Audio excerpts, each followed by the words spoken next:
happening, gang? It's your boy Retro back again with another reaction video. Yeah. Today we got another huge update. You guys can probably already tell it is going down. Just by that title alone, you guys are definitely going to want to check this one out. So we're seeing RFK Jr, our Health and Human Services Secretary, absolutely light it up, wiping the floor with these deranged Dems during his first major congressional hearing, guys. I'm excited to get into it. So we're not straight into it. All I ask that you guys please hit that like button, hit that subscribe button. And without further ado, let's get straight into it, folks. Check this one out. All right, you guys, we got the Vigilant Fox here on X bringing us all the details. RFK Jr just walked into Congress and took down his biggest critics in one fell swoop. This was an absolute master class. Right out of the gates, in his first major congressional hearing as HHS, Secretary Kennedy laid out a sweeping plan to reshape HHS from the ground up. Let's see what's going on, guys. Check it out. Let me be clear. We intend to make the Trump HHS not just the most effective, but also the most compassionate in U.S. history. Our official budget statement outlines many priorities, but I will highlight a few. First, we will consolidate programs to better tackle mental health and addiction. These issues now rival chronic disease in their impact. HHS will aggressively combat the opioid crisis, especially the spread of synthetic drugs like fentanyl. We will empower state, local, and tribal leaders to create effective solutions. Second, we will address nutrition, physical activity, and healthy lifestyles. The president's budget requests $94 billion in discretionary funds to support these priorities, including the Administration for a Healthy America. We will emphasize healthy eating and Head Start and ensure the program continues to serve its 750,000 children and parents effectively. Third, we will equip the FDA to expand its food safety efforts through research, regulations, independence, and education to remove harmful chemicals from food and packaging. And we're already doing this more aggressively than any other administration in history. We will fund cutting-edge research at the NIH while cutting risky or non-essential services. That includes ending of gain-of-function experiments and research based upon radical gender ideology. So none of that sounded too far out there or unbelievable. It sounds like RFK Jr is seriously taking his role as HHS Secretary seriously. Got the Vigilant Fox then stating on X that after that came a tense back and forth between a Dem Representative Rosa DeLauro, who tried to pin him down on tobacco funding. Kennedy didn't answer the question. He also flipped the narrative entirely. Let's check it out. Power of the purse resides. Congress, again, power of the purse resides here. Appropriated $246 million for CDC's tobacco prevention programs. Do you commit to following the law again, fully obligating those funds so that we can help adults who want to quit using tobacco and prevent teens from becoming addicted? Allow me to answer that by pointing out the absolute cataclysmic disorganization of this agency under your oversight for 40 years. We had 9 separate offices of women's health. When we consolidate them, the Democrats say we're eliminating them. We're not. We're still appropriating the $3.7 billion, but we're not keeping all 9. We had 8 separate offices for minority health. We eliminated 1. We had 27 HIV offices. Okay, let me just, I'm going to interrupt. We had 59 behavioral health programs. I'm well over time. Congress, again, power of the purse resides. Oh my goodness, absolutely lighting them up. She did not expect that, but I mean, just make it make sense. Kennedy letting them know that, you know, underneath their oversight for years, there was way too much going on. I mean, you got to have that many offices open, and they get so upset when you hear that they're consolidating or bringing these offices that were serving the same purposes together as one unit. It makes the most sense.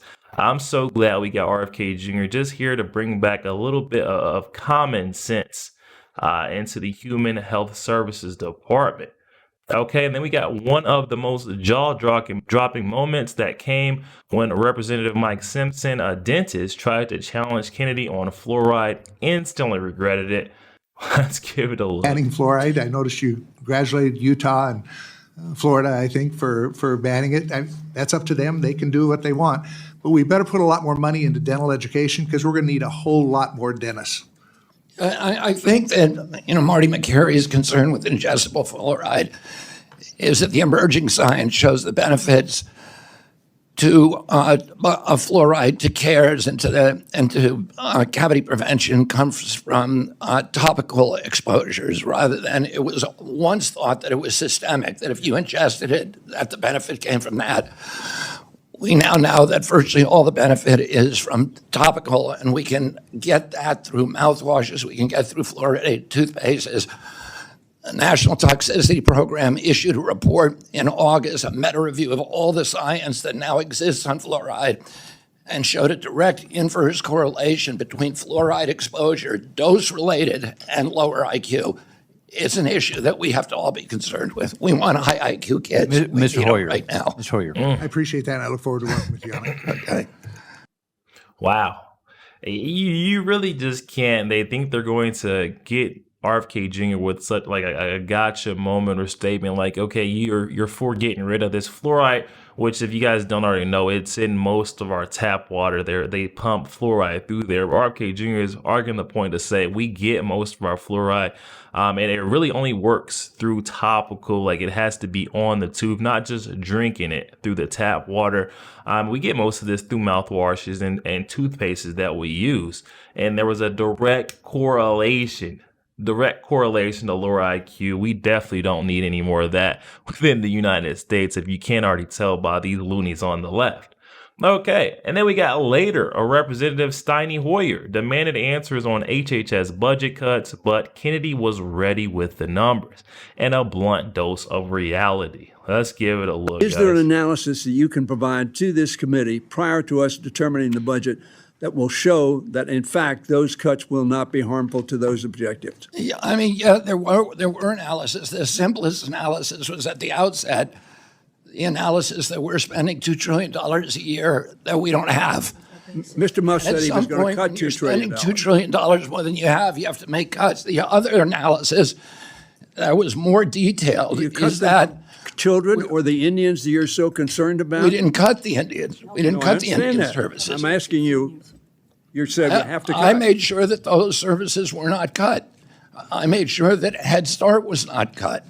But the cuts that were done were cuts that were to duplication, to redundancy, to streamlining. We increased our workforce 70% in 4 years, so we were going back to the 2019 levels. I mean, and I feel like that's the point that Elon Musk in the Department of Government Efficiency has been trying to make. We have to stop spending more than we're taking in. That's just basic economics. You can't spend more than you're making. You're going to bankrupt us eventually. And then it goes on to say, then came a moment of visibly deflation from Representative Mark Pocan, who tried to repeatedly get Kennedy to endorse vaccines. And I know that didn't happen. You knew it wasn't going to happen. Let's check that out. If you had a child today, would you vaccinate that child for measles? What I would say is my opinions about vaccines are irrelevant. I have directed Jay Bhattacharya. Sure. No, like I said, I don't want to. So that everybody can make that decision. But I don't want to seem like I'm being evasive. Yeah. But I don't think people should be taking medical advice from me. Right. No, I got that. And I'm not asking you to give the medical advice, but would you vaccinate your child for measles? If I answer that question directly, that it will seem like I'm giving advice to other people, and I don't want to be doing that. I want people to make but that's kind of your jurisdiction because CDC does give advice, right? I'm not trying to do it as a gotcha. It's just kind of. What we're going to try to do is to lay out the pros and cons, the risks and benefits accurately as we understand them with replicable studies. Can you talk about chickenpox? Would you vaccinate your child against chickenpox? I don't want to give advice. I can tell you in Europe, they don't use the chickenpox vaccine specifically because the preclinical trial shows that when you inoculate the population for chickenpox, you get shingles in older people, which is more dangerous. Just one last one, just a yes or no, please, if we could. Polio? Polio? Again, I don't want to be giving Okay, advice. that's fair. No, that's fair. Like I said, I was not doing it as a gotcha. I was just and I'm thought it not could be saying- helpful if. Okay, So I was not, and they do this all the time. We're all too familiar with the games of these folks on the left. They stated, they posed it as, oh, this is not a gotcha question, all while trying to read a bunch of gotcha questions. RFK Jr., you know he's smarter than that. He's not going to be duped by the loonies on the left. All right, then we got one of the most shocking revelations coming when Kennedy pointed out the corruption inside of NIH, National Institute of Health, as the reason of why we still don't have a cure for Alzheimer's. We're switching the trajectory so that we're going to really focus narrowly on chronic disease, ending the chronic disease epidemic, and then we're going to make sure that the science cannot be corrupted. That every scientific study is replicated, that the raw data for those studies is published, that the peer review for those studies is published. And we're going to focus on making sure that we get to younger scientists rather than the old boys network. And I could talk to you about scientific corruption all day long, about horror stories that we know have happened within NIH. One of those, probably the worst, is the amyloid plaque scandal. For 20 years, we were, because of utter corruption and fraud, we were directing Alzheimer's research to one hypothesis, and any other hypothesis was shut down. We should have the cure for Alzheimer's today. We don't have it purely because of corruption at NIH. Ms. And we Frankel. are going to have it quickly. Ms. Thank you, Frankel. Mr. Stef. Oh, wow. Okay. So it looks like there's corruption on every front. Our federal government, all these agencies, and the Trump administration is not messing around. Their goal, their aim is to expose it all and do away with it. Then we got Representative Louise Frankel attacking Kennedy using for his use of HHS funds, characterizing it as Elon Musk randomly plugging numbers into a computer to make decisions. Kennedy fired back, taking offense at this false narrative. Let's see what's going on here, guys. Okay, well, I'm asking if anybody here, because you're here. You're asking us for money. We appropriated the funds. Did you talk to any of us, Democrat, Republican? You know what? There are actually some very bright Republicans, I will say that, on both sides of the aisle. So the answer to that question is no. So your decisions, were they based on merit or generated by an algorithm? Did somebody get Elon Musk's computer and say, okay, just make 20% cuts? You know if that happened? I disagree with your entire characterization. It Well, was I like did- the recitation of a narrative that, everybody knows out there, and it's the Democratic Well, Party I'm narrative. just asking you a question. But it's just not true. Well, We that- weren't but- cutting thousands of scientists. All right, I'm we weren't reclaiming cutting my time. clinical Right. trial. I mean, everything you said was essentially Okay, dishonest. all right, that's okay. Well, I'm Everything asking you if anybody said here, was essentially dishonest. Call them out. Call them on their stuff. They love to put Elon Musk or have Elon Musk's name in their mouth. If they don't have Trump to blame, guess what? Elon is that next card that's going to get played every single time. It's ridiculous. It's actually getting tired, pretty old. Then we've seen later that Kennedy clashed with Representative DeLauro once more. This time he absolutely let loose, saving the best for last. Check this one out, guys. We're going to end it here. Anybody Dean. thinks that we did gold standard medicine in this country from these institutions, look at our children. They're the sickest children in the world. Laura, you say that excuse me, Congressman DeLauro, you say that you've worked for 20 years on getting food dye out. Give me credit. I got it out in 100 days. I'll give you that credit. All right, so let's work together and do something that we all believe in, which is have healthy kids in our country, for God's sake. We can Ms. all do Dean. that together. It's not, there's no such thing as Republican children or Democratic children. There's just kids, and we should all be concerned with them.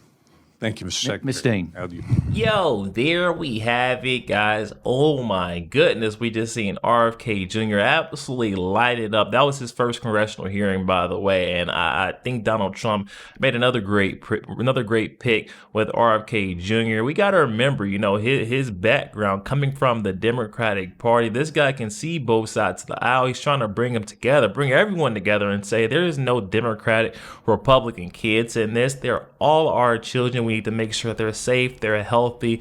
Let's make America healthy again, and I'm on board with that. So happy to see RFK Jr. finally getting to the bottom line on this. Stop bringing politics, policies into this, and let's just make our kids healthy again.